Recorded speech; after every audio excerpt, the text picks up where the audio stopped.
नमस्कार साथियों, एक बार फिर से स्वागत है आपका आपके अपने चैनल पर, जिसमें हमने क्लास 10th का मैथ शुरू कर रखा था। चैप्टर हमारा पहला चल रहा था रियल नंबर। उसी मुहिम में आगे देखिए क्वेश्चन नंबर सेकंड कौन सा है हमारे पास।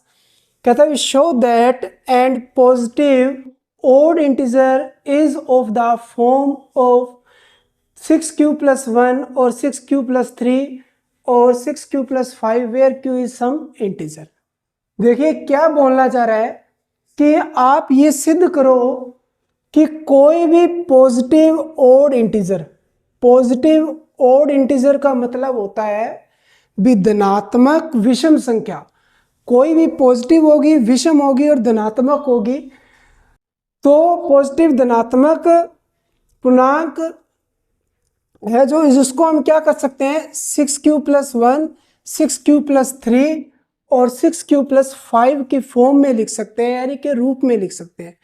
तो सिंपल शब्दों में समझो क्या बोलना चाह रहा है। ये क्वेश्चन कह रहा है कि आप ये चीज दिखाओ कि किसी भी धनात्मक पॉजिटिव यानी कि धनात्मक विषम संख्या को हम 6q + 1, 6q + 3 और 6q + 5 के रूप में लिख सकते हैं। और कहता है where q is some integer. अब इंटीजर तो मैंने आपको बताया था जब इंट्रोडक्शन करवाया था कि ये प्लस के भी हो सकते हैं, ये माइनस के भी हो सकते हैं। ठीक है, अपने को ये शो करना है। तो अब यहाँ पे देखो हम क्या करेंगे, इसको प्रूफ करने के लिए हम यूक्लिड डिवीजन एल्गोरिथम का यूज करेंगे। तो देखिए यहाँ पे क्या होगा question, by using Euclid's division algorithm, इसका यूज करते हैं। देखो यूक्लिड डिवीजन एल्गोरिथम क्या थी हमारे पास, ये थी a = bq + r और कंडीशन थी हमारे पास कि जो r है > 0 एंड b। मतलब जो r है हमारा वो b से तो छोटा होगा और 0 के बराबर या 0 से बड़ा हो। तो अब यहाँ पे देखो अपने को ये तीन पार्ट दिए हुए हैं, 6q + 1, 6q + 3 और 6q + 5। तो अब अपने को ये समझना है कि यहाँ पे देखो b की जगह क्या है 6 है, मतलब b की वैल्यू यहाँ पे कितनी है 6 है। अगर b 6 है तो r मेरे पास क्या होगा। देखो संभावित से सिंपल तरीके में समझो कि अब हमें पता है जो r होता है वो हमेशा b से छोटा होता है। अगर b 6 है तो इनमें मेरा शेषफल क्या हो सकता है, 0 हो सकता है, 1 हो सकता है, 2 हो सकता है, 3 हो सकता है, 4 हो सकता है और 5 हो सकता है। 6 नहीं होगा क्योंकि b से छोटा है, b के बराबर नहीं है, b से छोटा है।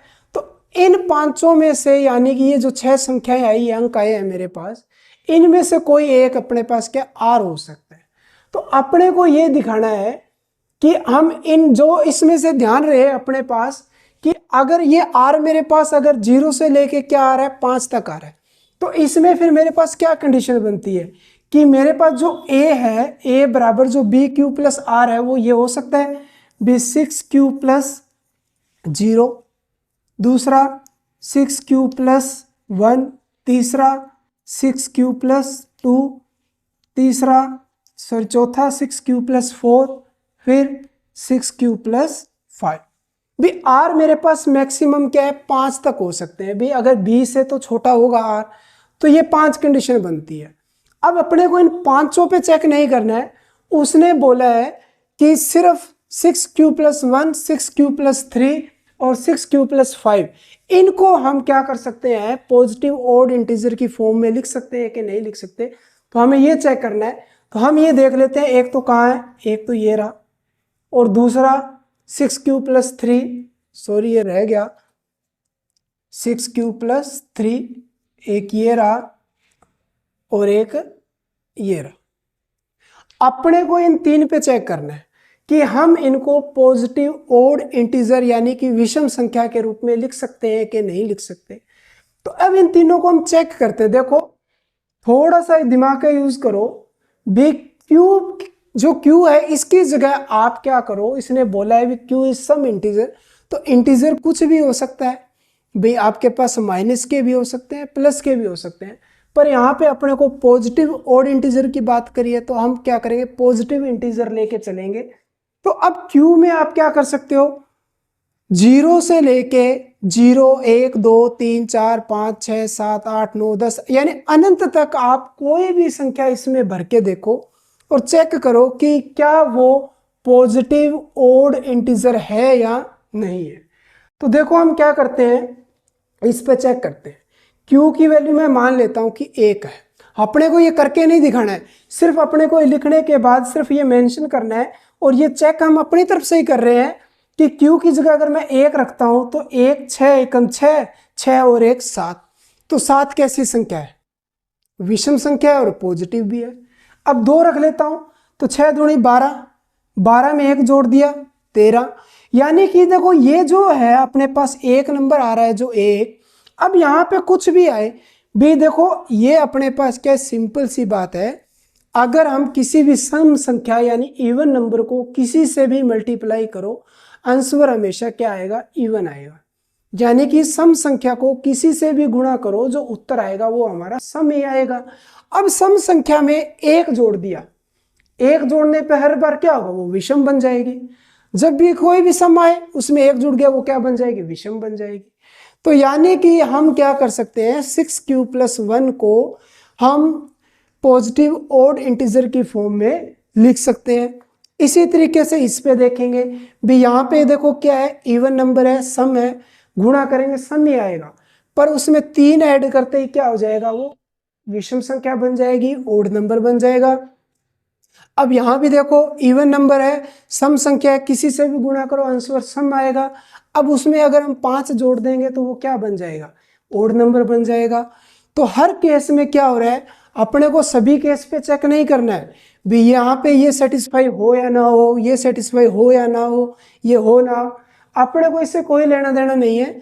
अपने को सिर्फ ये 3 फॉर्म बतानी है, 6q + 1, 6q + 3 और 6q + 5। अब मैंने लिखा इसलिए है क्योंकि अगर B मेरा 6 है तो R ये मेरे पास 6 कंडीशन हो सकती है, यानी ये 6 कंडीशनें बनती है। अपने को सिर्फ ये 3 कंडीशन बतानी है। तो हमने इन तीनों कंडीशन पे चेक किया कि अगर हमारे पास कोई भी इवन नंबर है, सम संख्या है, अगर मल्टीप्लाई करते हैं तो आंसर तो क्या आएगा, इवन नंबर यानी सम संख्या ही आएगी। पर जैसे ही उसमें हम क्या करते हैं, ये ऑड नंबर यानी 1 3 5 ऐड करते ही वो नंबर क्या बन जाता है, ऑड बन जाता है। ये आपने पढ़ा भी होगा छोटी क्लास में कि ऑड प्लस इवन नंबर क्या बनता है, ऑड ही बनता है। तो अपने पास ये हर बार क्या आ रहा है, ऑड बन के आ रहा है और पॉजिटिव आ रहा है। तो ये हम क्या, हमारे पास क्या हो रहा है कि 6q + 1, 6q + 3 और 6q + 5 है, इनको हम क्या कर सकते हैं, पॉजिटिव ऑड इंटीजर की फॉर्म में लिख सकते हैं। तो इधर हम लिख देते हैं, तो इसलिए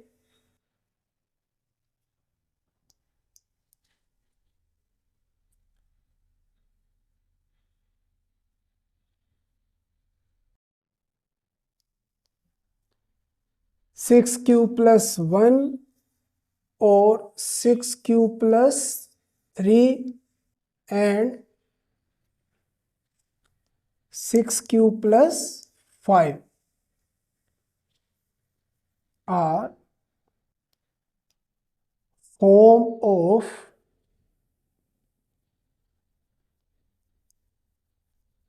positive odd इंटीजर। भी हम क्या कर सकते हैं, 6q + 1, 6q + 3 और 6q + 5 को क्या कर सकते हैं, पॉजिटिव ऑड इंटीजर की फॉर्म में हम लिख सकते हैं। भी इसमें कुछ ज़्यादा कुछ करना नहीं है, बस अपने को ही चेक करना था कि ये हो सकता है कि नहीं हो सकता। अभी हमने यहाँ पे देखो चेक करके देखा भी, यहाँ पे q की जगह आप कुछ भी रख के देखो, हर बार इन तीनों केस में क्या हो रहा है, हमारे पास पॉजिटिव ऑड इंटीजर बनकर आ रहा है। तो हम क्या कर सकते हैं, अगर बनकर आ रहा है तो इसलिए हम इनको क्या कर सकते हैं, इस फॉर्म में लिख सकते हैं। तो उम्मीद करता हूं कि ये सेकंड क्वेश्चन आपको अच्छे तरीके से समझ में आ गया होगा। धन्यवाद।